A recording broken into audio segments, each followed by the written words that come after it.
Okay, Elliotte, this is going to be a lot of fun. That's the understatement of the day, week, and month. One thing to get out of the way really quickly. Welcome to hashtag Ask31. Our guest is Paul Bissonnette, who, along with Sean McKenzie, hey, by the way, great hoodie. More on Chiclets here in a couple of seconds. Part of the Sportsnet Bracket Challenge powered by EA Sports. I like that. Keep doing that. NHL 20 Gaming Tournament. Evander Kane's part of this. Roman Yossi, Melody Daou, and our very own Steve Dangle. It starts tomorrow. That's Wednesday, June 17th. You can watch it on Sportsnet, streamed at Sportsnet now. I didn't know. Are you a gamer, Paul? Oh, I used to play Nintendo. Look at Elliott's beard, though. I thought you guys know. had old clips, but you kept it going. This is nutty. Go until we play. Go until we play. You look like a mad scientist. Yeah, except I'm not as smart as a mad scientist. Yeah, you'd be mixing Pick Whitney drinks. That's about it. That is my level of doing. Yes, that's about as much science as I know. It's our version of a hostage video. Essentially, we're asking Elliotte to hold up newspapers before each and every broadcast here. Biz, how you been? You're still a busy guy. You're still hustling. Yeah, it's. I mean, it's been weird, like the emotions through this whole situation with the quarantine and like coming out of it, and then. I mean, unfortunately, cases have ramped up here in Arizona, but overall, keeping a pretty positive mindset. You mentioned the NHL bracket challenge we're doing with our Sportsnet bracket challenge, with Sportsnet. We got Roman Yossi, a bunch of other guys, so that's gonna keep me busy. We also did our own with Spit and Chiclets as well, which actually we have Ryan Reeves coming on tonight, so that'll be fun. But just getting involved more in this underground layer of streaming. I just got to get my Doritos and Mountain Dew going, and I'll be good. Hey, I hope Ryan Reeves is buying the Doritos and Mountain Dew tonight. It's a good extension for him. It's a great extension, and there's of course the game's going in a certain direction, and that type of role is slowly fading out. But not only do I think he's a very responsible player defensively, he's able to chip in a little bit offensively. He's a competent player, and people who have never played will never understand what a guy like that does in the locker room in order to make guys play at a bigger size. Essentially, any guy in that lineup can say whatever he wants to anyone across the ice, and he knows Revo is going to step in and handle business if he has to. And having that comfort it just, as I said, it makes guys play a little bit bigger than they are. You know what I like too, and you can talk about this as a player, and you've seen this before. I just like when guys like that get paid. Like in the room, doesn't everyone around the room just go like, yeah, all right, yeah. Well, and he's a very well-liked guy. His teammates love him, and those are the types of guys when they sign the contract. I texted him right away, and I'm excited to get him on tonight because I really want to talk to it. He's mentioned how many times he loves Vegas, and he built a house there. He thinks it's home. I love Vegas too. I would love to be able to buy a house there. The women aren't as beautiful as they are in Winnipeg, where he's from, but I mean, they're not bad. Most underrated city in Canada, boys. What? As far the women are gorgeous there. Where, Winnipeg, the most underrated city? Yeah. They're gorgeous in Canada in general, like we all are. Yes. We're a gorgeous country, Paul. You know that. God's country. I miss it, boys. I do. You miss Welland? I love going back. My sister's got twins now. Yeah. Well, she had them 4 years ago, but I like going back and seeing the family and seeing all my friends and stuff. So I was fortunate enough, and this was a huge honor. We did hometown hockey this past year, and Ron McLean had to host it the day after everything had happened. And I tell you what, man, he's a rock star. He stood in there and he carried himself so good, and it was such a good time for our town because. We had a wave of players. We had Matt Ellis, Andre DeVoe, Jamie Tardif, who else? Dan Girardi, Dan Paye, myself, and Cal Clutterbuck.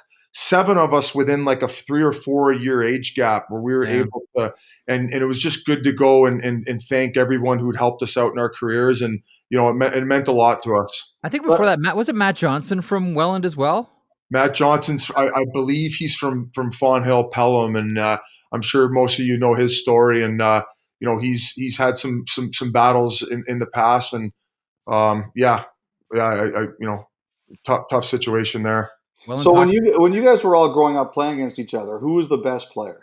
Like, who did you guys look at and say that guy's going to be in the NHL for sure? And maybe who was the guy that everyone got the NHL are like, I can't believe you got here. Okay, so I'll start with that last question you just asked. Dan Girardi was down in the ECHL, and I think I'm pretty sure the story goes, he called his parents and said, "Hey, I'm in the coast. We're not making much down here. I think I'm going to come back and go to Brock University and get an education." And I think 2 weeks later, he sat on the decision. He ended up getting called up to the American League. The next year, I believe he was an AHL All-Star. Next thing you know, he's up with the Rangers making an impact, and the rest is history. And it was. I'm glad. Obviously, he stuck around and battled through it, but he had a very tough climb to where he got, which I think out of all those guys, I would say he might have had the best career. Right? I mean, Dan Paille did win a cup in Boston. One name I didn't mention, and he played well in minor hockey, was Nathan Horton. Mm-hmm. Yeah. And this kid, 13 years old, he ended up playing Junior B. And back then, Junior B, it was men. Like, people were 6'1", 200 pounds. Like, there was fighting going on. And he stepped in right away and dominated. And I remember playing with him in minor hockey. And, here's a quick story. We're playing Halton. Him and Jamie Tardif were on the team as well, and we were down 2-0 with like a minute and a half, and basically they just looked at each other and they're like, "Hey, tied it up within the minute and a half, and we won it in OT." And he was a man amongst boys. I think he was about 6'2", 215, 13 years old, playing Junior B hockey. That was a man. When did you realize, like in your career, Paul, like when did you realize, okay, when you're a kid, hockey's fun, everyone's playing, you with your buddies, it's cool. At what point in your life did you say, you know what? I got OHL aspirations. I got NHL aspirations. Like, I think I can do this. Like, when did that click for you? I didn't think I was going to be a professional hockey player until Pee Wee minor is when contact was introduced. Yeah. And I added that physical element to my game, and I started growing a little bit more. And at that point, it was more like, oh my God, I might end up being drafted in the first 2 rounds and get to play as an underager in the OHL, and then not only that, each year you play, you get 1 year of school paid for. Yep. So I was very excited to do that, and also take that financial burden off my parents that had put skates on my feet.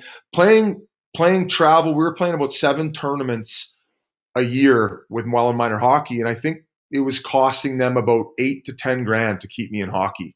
Yeah. And to give and of course, with knowing that, I worked my off, and once I was able to get there and show them that, and then it's kind of like, wow, maybe I'm good enough to make under 17, which I did, and then I made under 18, and then that's when I thought, oh my God, I'm going to get drafted to the NHL. So it was all a small progression, but I think that helped keep me focused and in the moment more, not being like, I see the NHL in the future, more take it as every step goes. Paul, you had your career and you made it to hockey and the NHL, and the NHL opens up doors, but there's no doubt that you're creating an even more successful career now as a podcaster with Ryan and the guys with Spit and Chiclets. And I'm wondering, has this opened up maybe even more doors than your hockey career did for you? Oh yeah, for sure. Because I mean, I was very limited as to what I could do when I finally got to the NHL level. I mean, I think for some of those who know my story, they're well aware I switched from being a defenseman to a forward. Now, I kind of take that approach to life in general, is where I knew where I wanted to get to. I wasn't able to get there as a defenseman. I switched it up. I became that 4th line player, and I had to learn how to fight, and that came with a lot of bumps and bruises. We know this isn't straight, and I took a pretty big pounding. But in the post career, it's not very limited. I mean, this whole quarantine happened, and we're like, let's start a Chiclets Cup tournament, and Grinnelli got that going, and now we're doing live streams, and so the avenues where it can take you is very interesting. And I can't answer how long I'm going to be doing the podcast for, or remain doing that, but in the future, there are other things that I want to try to accomplish in life. And I think that having done what I've done, and not only proven myself to make the NHL by transitioning, and also growing Chiclets by transitioning and doing all these things, maybe people will take me more seriously if I do decide to maybe take it a different route. And I mean, for anyone watching, what are we talking about here? Like, I'm curious. Like, what I think I'm like a Z-list actor. I don't think I would be able to memorize lines, because it's difficult, maybe with some Adderall in the mix. But are we allowed to say that on the show? But I would genuinely like to take a stab at maybe acting in the future, and I have a passion for real estate, so maybe it goes into that, and I don't know. I don't know where it'll take me, but I have a lot of things that I'm interested in outside of hockey and the hockey world. So who knows? The one thing that I've always admired about you, and if people are seeing this now, is, whenever I talk to young hockey players, I always say the same thing. You might make the NHL. Chances are you probably won't, but hockey can give you a great vehicle to do things. And I always say the same thing. It's like, look, if you can remember one phrase, it goes like this: use hockey, don't let hockey use you. And you're a living example of that. Like, so many guys who played in your role, had a similar career to you, are doing something completely different, and it's glory days and Bruce Springsteen. I was a star with Saggy back in the OHL, and it's all different now. But you've taken it and you've made something completely new. Have you always been, because you strike me as this, Paul, have you always been that person that said, I'm not sure if this is going to work, so I'm going to try it? Yeah, and like the minute you sign your first NHL contract, I mean, I guess to a certain point is you're a depreciating asset, and that's only going to last so long. And it's and we'll bring a conversation here. Is a lot of guys when they retire, they have like no clue what they're going to do. And when I started the Twitter account and started doing all this different stuff, I know that maybe some players, if they had done it, would have been talked off the ledge. But ultimately, I think that the organizations and people in power, so to speak, they're more looking out for their brand and their team and what they care about. Once you're gone, they don't give a crap about me, and that's fine. And I think once guys understand that and they start looking out for themselves and start maybe looking in the future to decide what it is they can transition into, is I think it would definitely benefit guys. And I think that these leagues have taken a great approach in giving them opportunity to set things up for when they retire, because we know and we've heard stories about guys when all of a sudden your livelihood is stripped from you. And even to a further point, as far as an athlete's concerned, you're basically still like a kid when you're 35, when you retire. Your whole schedule is made up by your team. This is when you show up to practice. This is when you're eating pregame meal. We've booked your hotel rooms for you. We've booked your flights for you. Like some of the, so for some of them when they retire, it's a bit of a hard lesson. Not only has your livelihood's been stripped from you, you're not around the guys anymore, and you're not in that. How do I say it? You're not in that bubble. Like you're not in that bubble. Zone. Yes. And it's stripped from you. And the term PTSD is like people hear that when in relation to hockey, and they associate it to like the war, right? Mm-hmm. Like that's what. But ultimately, when you have something that you've been doing your whole life and it's been stripped from you, it's a shock to the system. So some of these guys are having a hard time adjusting. But not only I think they should be accountable in preparing for what's next, but the leagues have done a good job in helping them and guide them to have those options if they do need so. So that would be my advice to anyone. And I was fortunate enough where I had something to rely on after I was done playing, and that was with the media side of it. Like it's just keeping me busy and keeping my mind occupied. Like I'm fortunate it's been successful, but that aside, it's like, what are you doing with your time? How are you keeping your mind busy? Because if you're not, you're just sitting at home, and then, you're not moving forward. You're not moving. The minute you stop that, it's life. It's life. You got to keep going. You do know, Paul, that nobody is surprised at your success post-career doing media. Because while you were in the game, I mean, you were always a go-to guy. You need the interview, get biz. You want the quote, get biz. Like, none of this is a surprise to anybody who knew you when you played. Is it a surprise to you? Like, if I would have talked to 14-year-old Paul Bissonnette and said, one day you're going to be sitting on top of this podcast empire. There's going to be this, sweet vodka drink that you guys are selling. You're going to be dominating on Apple Podcast. Look at him. He's got the pink with the cases for you guys. He's got the cases there. He's wearing the sweatshirt. He knows. Yeah.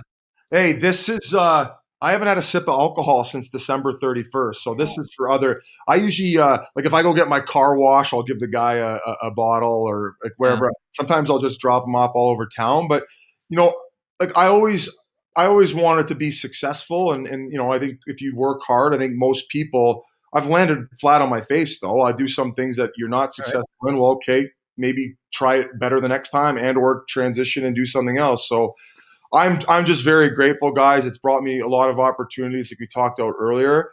I'm definitely surprised as to what it's became, for sure. And I think that the biggest thing is just trying not to take it for granted. And now that even on the podcast that we do have a voice, it's like you start understanding, like, oh, like you might have impact on the younger generation. So now I've kind of started thinking about more of what I got to say and backed off maybe some things that I used to think were okay in the past. Some things, not all of them. So you must be going crazy in the quarantine. Nuts. Like, I cannot imagine you're a guy who's handling this very well. More I have to do, because I'm used to traveling around and staying busy. So, but I have a girlfriend now who's amazing, and it's really helped us connect. And I'm starting to mature. What's been Don't on. let it happen. Don't let it happen. What, mature? Yeah. Well, in a good way. I'm still a clown. Okay. Look what I'm wearing, bro. Come on here. But one thing it has forced me to do, though, is maybe take a step back and give things and issues more thought than before. And given with what's happened as of late with the whole Black Lives Matter and the things that are being talked about, you're starting to see through a different lens, and things need to change. And I think that the league and NHL has taken the proper approach, and those guys, like the Akimalus, the Vander Kanes, all those guys are stepping up. Wayne Simmons, Ward, all those guys, and a big thing moving forward in order to grow our game. And I was talking to someone earlier today about soccer and how it's such a world sport. And when these guys are playing soccer, they're usually interacting with different cultures and learning, even from a young age, what different perspectives. And I think that as far as hockey and the game goes, in order to grow it, we need to start putting these tools in other people's hands and make it more accessible for them in order to grow and help them be successful. Mm-hmm. And ultimately, we're all going to win. Mm-hmm. So it's great. It's good to have the conversations. I love it. Yeah, so you're in Arizona right now. Describe, in your words, the Austin Matthews effect in Arizona. Oh, it's like anytime he comes here to Toronto, it's the impact. I think I'm not stirring the pot here, so hopefully no one takes a soundbite. But when he signed that 5-year deal, and I would imagine they did so because of how smart it is setting him up financially, knowing that younger guys get paid and then his next contract will be up. But I think it gave Coyotes fans a little bit of hope. And I hope in saying that I'm not tampering. You know what? I can assure you that nobody in Toronto will go bananas at that quote. They'll all be very level-headed about it. Oh, that's weird. I just got a death threat on Twitter. That's cool. Leafs guy 6969. Okay, cool. Hey, speaking of Maple Leafs, this is burner account. Are there any teams you wish you would have played for when you played in the NHL? Oh, I mean, okay. So funny story is when I got picked up by waivers, I was in Pittsburgh, and Pittsburgh had Eric Goddard, and they were just a hard lineup to crack. Yeah. And when I got put on waivers, Toronto Maple Leafs, Minnesota Wild, and the Phoenix Coyotes at the time put in I don't know, was it a bid? Claim. Swing and a miss. But because they finished the worst of those three teams, I ended up coming here, and I think it worked out amazing. I might have lasted about 6 days in Toronto, so I think that it all worked out pretty good. And I don't think the social media would have flew like it did here. Mm-hmm. And I think that everything happens for a reason. Mm-hmm. And given the fact that they were very lenient in the way I was able to conduct myself, especially at the time, I think that's a big reason why I ended up being able to transition into media so easily anyway. 100%. I agree with that. So it's just like things happen for a reason. Other than I was fortunate. I got to play 15 games with Pittsburgh. I got to play with Crosby and Malkin. I get to see I was a kid in a candy store watching those guys practice. And I always tell the story on the podcast. I was in that training camp where I eventually got put on waivers, and we're riding the stationary bike, and Malkin's next to me, and I think it was Frank Bonomo who was there at the time, and he drops off an envelope, and I'm so curious, and I'm hey, what's that? And he ends up looking at it, and eventually he passes it over. And I think that with the cup run that they'd had the year before, and all the achievements, it was a bonus check for just under $1 million.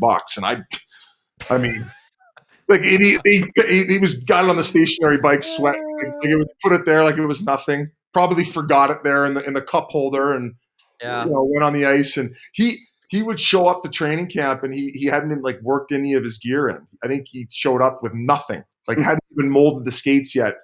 Throws it all on, best guy on the ice. Yeah. Who's the freakiest guy you ever played? Who's the freakiest guy about his equipment that you ever played with? Like the guy that was weirdest about his gear. Well, there's a term, and we used to call Peter Mueller when I was in Arizona, Geppetto, because he was always in the wood shop. He would be working on a stick nonstop. I think he had every single company send him at least 4 or 5 different. What would the term be? Like they always send 2 stick like trial patterns. Yeah, they would always constantly tweak the pattern. Mm-hmm. Mm-hmm. And then eventually you might find out it's what's between the ears that might be affecting the goals. Maybe not the curve, but that's a conversation for another day. We got a couple of questions here from. But then I looked down, and I used to blame my sticks, but so eventually they just put a shovel in my hand. That's it. From Eli on YouTube, Biz, what was your welcome to the NHL moment? Nick Lindstrom telling me he followed me on Twitter when we were at warm up at the Joe. No, really? But I was with Phoenix at the time. So my welcome to the NHL moment, my first ever NHL game was played at the Globe Arena in Stockholm, Sweden. I was told I made the Pittsburgh Penguins at a camp, and that was a year before I got picked up off waivers, and that we were doing the world premiere games. Mm-hmm. So Alfredsson, all the Swedes they had on their team, this place was jammed. Guess who they had drop the ceremonial faceoff?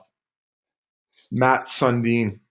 10 minutes standing goal. I had goosebumps. This is the National League, and it was the coolest thing. And that's what we talked about on the podcast, about all these guys getting to go play in these world premiere games.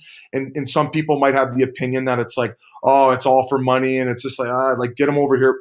What it means to these guys to go back home and play at the National Hockey League level in front of their country that, develop them into playing on the world stage. It means so much to them. And Hedman went back last year with Tampa, and we were talking to Killorn about it, and he was crying during the anthem. It meant so much to him. Here's another little tidbit. For Boston, for Pasternak. He was at the World. I did it twice. I did it the next year with Phoenix as well. We ended up going to Prague to play against Boston for the World Premiere Games, and he came to the game against us in Boston. And sure enough, now he's. He grew up watching Yager. He got to see the NHL on his home soil. I'm sure it gave him that extra little spunk, and that could be me one day. And who did he just tie for winning the Czech Player of the Year 4 times in a row? Mm-hmm. David Pasternak. And and look at the year he had. So, sometimes people are a little negative about these little things that the league decides to do, but sometimes you got to take a step back and see what it means to the guys who are growing the game and the guys who are the ones playing. What did you say, by the way, to Lidstrom when he said I followed you on Twitter? I creamed my pants and skated off. I don't think I guess we'll find out tomorrow if you're allowed to say that on this show. Let's just put it this way. The Detroit Red Wings at that time weren't exactly my matchup, so I wasn't playing that game. So that was the highlight of the game for me. I was pretty excited. Who was the first NHLer you ever met? Oh, God, that's such a good question. Like as a kid, like for me, it was Borje Salming. Who was it for you? Doug Gilmour was signing autographs at the Penn Center in St. Catharines, and I wasn't like a hardcore Leafs fan per se, but they were my team growing up because I just really didn't know anything else. Mm-hmm. And I'd gotten a leather Toronto Maple Leafs hat for Christmas, and I didn't even know that he was at the mall. It just so happens I was wearing it, and I found out, and I waited in line, and he ended up signing it. And I can still remember where I was when he got high stick by Gretzky in the conference finals. I was in Collingwood. My parents were there visiting friends, and they'd gone out for dinner, and I watched it in awe and be like, "How's that penalty? How's that penalty?" Wearing my stupid leather hat that Dougie G signed. Do you remember where you were for that one, Freach? I was in a bar in Montreal called Cheers with a bunch of Montreal Canadiens players. You were underage. What's that? Were you or no? No, that was 93. I was 23 years old. Oh, you're right. Oh, in your face, Elliotte, in your face. You just dunked Definitely on looks like 12. Yeah, I know. He only looks like he's 12 still. 11. How much money are you making? Why you got wood walls and stuff? What are they paying you over there? Less than you. Is that your hey? Is that your wine cellar or something? It's my office. Straight mahogany. I guarantee you, I'm not making what you make, unfortunately. Oh, it's like his room is like a whiskey commercial. I'm just waiting for him to swirl around with the rocks here. As soon as we're done here, I'll tell you that. All right. He's got drinking on the job. Elliotte's on the hot seat. It's happening. It doesn't happen enough, I have to tell you. Okay, so here's your question. You had 7 career NHL goals. Which was your favorite? Well, I have 2 answers for that. So I only scored 7 NHL goals in my career, and so my mother got sick for a period of time, and my father was caring for her, and they weren't able to make it to too many games. I ended up playing in Toronto. Okay, so it was the first game my father had ever watched me play in the NHL live. I scored on a tip shot from Keith Yandel. I believe I made it 4 or 5-1 at the time, and they ended up coming back but falling short, and I ended up getting the game winner. And by the time after the game I saw my old man, all my buddies who were in attendance had dumped about 20 tequila shots in his belly. So he was obviously over the moon that he'd gotten to see me score in the first NHL game that he'd ever attended to watch me play in person. Wow.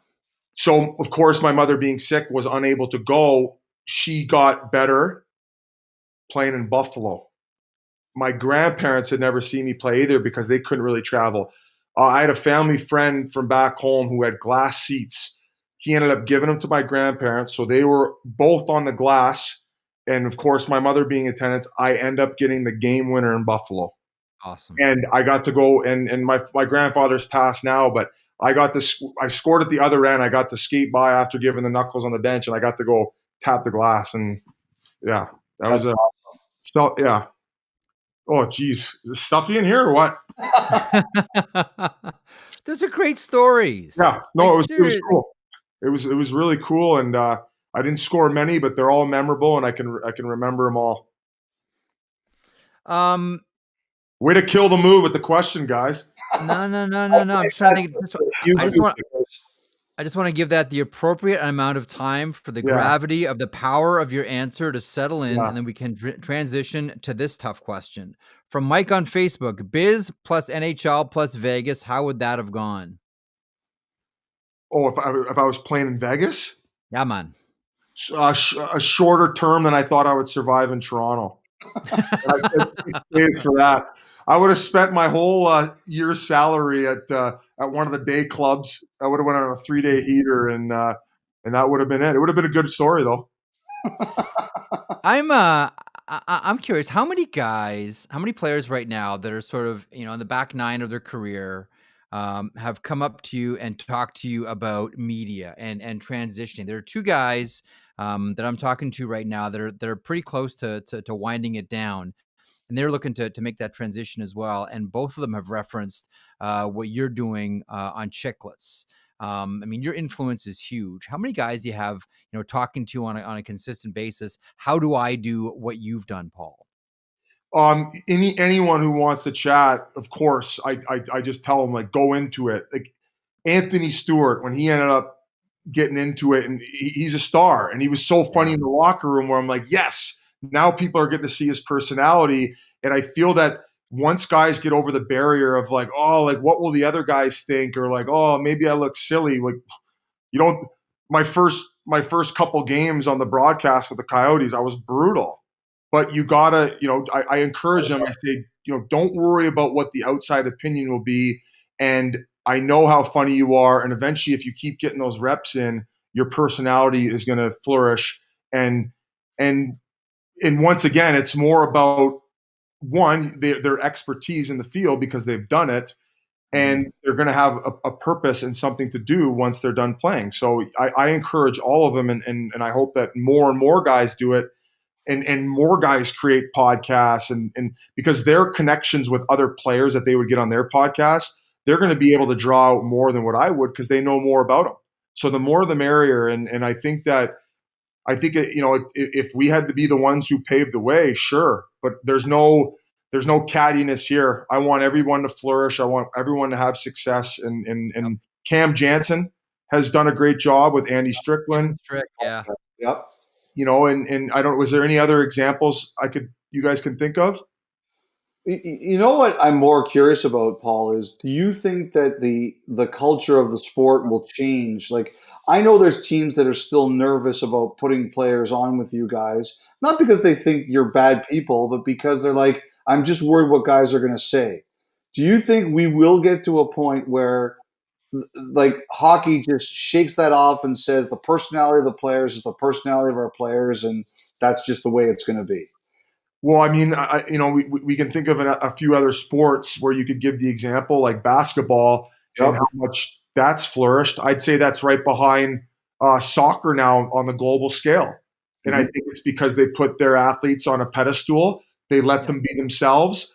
I mean, I'm not going to lie. I like the off-court drama more than the on-court drama in the NBA, and I'm dialed into it 24/7. So I'm not saying, let these guys like get in Twitter wars, but I think that what these organizations are starting to notice is the more you let those personalities shine, I mean, the more it's going to benefit their pockets.